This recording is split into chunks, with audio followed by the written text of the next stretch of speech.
பல ஆண்டுகளா ஏரி குளம் குட்டை தூர்வாராமல் இருந்தது. அந்த ஏரி குளம் குட்டைகளெல்லாம் அதிமுக ஆட்சியில குடிமராமத்து திட்டத்துல முழுக்க முழுக்க விவசாய பங்களிப்போடு அந்த திட்டத்தை நிறைவேற்றினோம். மழை காலத்தில் பெய்கின்ற நீர் ஒரு சொட்டு நீர் கூட வீணாகாமல் ஏரி குளம் குட்டையில நாங்க தேக்கி வச்சோம். இது அதிமுக சாதனை. இப்படி ஒரு சாதனையாவது திமுக ஆட்சியில இந்த ஈரோடு மாவட்டத்தில் செஞ்சிருக்காங்களா?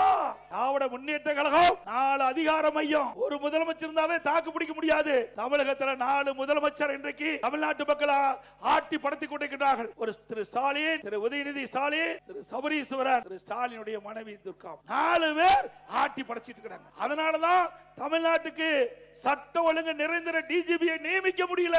ஒரு டிஜிபியை நியமிக்க முடியாத ஒரு அரசாங்கம் எப்படி நாட்டு மக்களை காப்பாத்துவீங்க? ஒரு நிரந்தர டிஜிபி, சட்ட ஒழுங்கு நிரந்தர டிஜிபி இருந்தா தான் காவலர்களை சரியான முறையில் வழி நடத்துவார்கள். தமிழகத்திலே சட்ட ஒழுங்கு பாதுகாக்க முடியும். திராவிட முன்னேற்ற கழகம் பல முறை சொல்லி குறிப்பிட்டு விட்டோம்.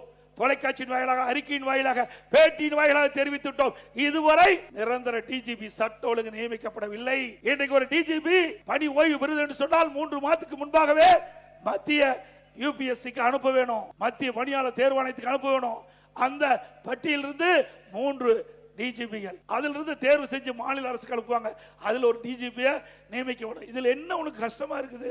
ஏன்னா அவருக்கு தேவையானவர்கள் இடம்பெறல. திமுகவுக்கு ஜாலர் போடுற டிஜிபி இதுல இடம்பெறல. அதனால உச்ச நீதிமன்றம் போய் இன்றைக்கு அந்த வழக்கு நடந்து கொண்டிருக்கிறது. இப்படிப்பட்ட ஆட்சி தேவையா? இன்னைக்கு காவல்துறை வைத்திருக்கிற திரு ஸ்டாலின் அவர்களே, சிறுமிக்கு என்ன பாதுகாப்பு கொடுத்திருக்கிறீர்கள்? அவருடைய வாழ்க்கை என்ன ஆகும்? நீங்க 104 கோடி நிவாரணம் கொடுத்துட்டா அதுக்கு வாழ்க்கை திரும்பி வந்துடுமா? இப்படிப்பட்ட ஒரு மோசமான ஆட்சி முடிவு கேட்டுகின்ற தேர்தல் 2026 சட்டமன்ற பொது தேர்தல்.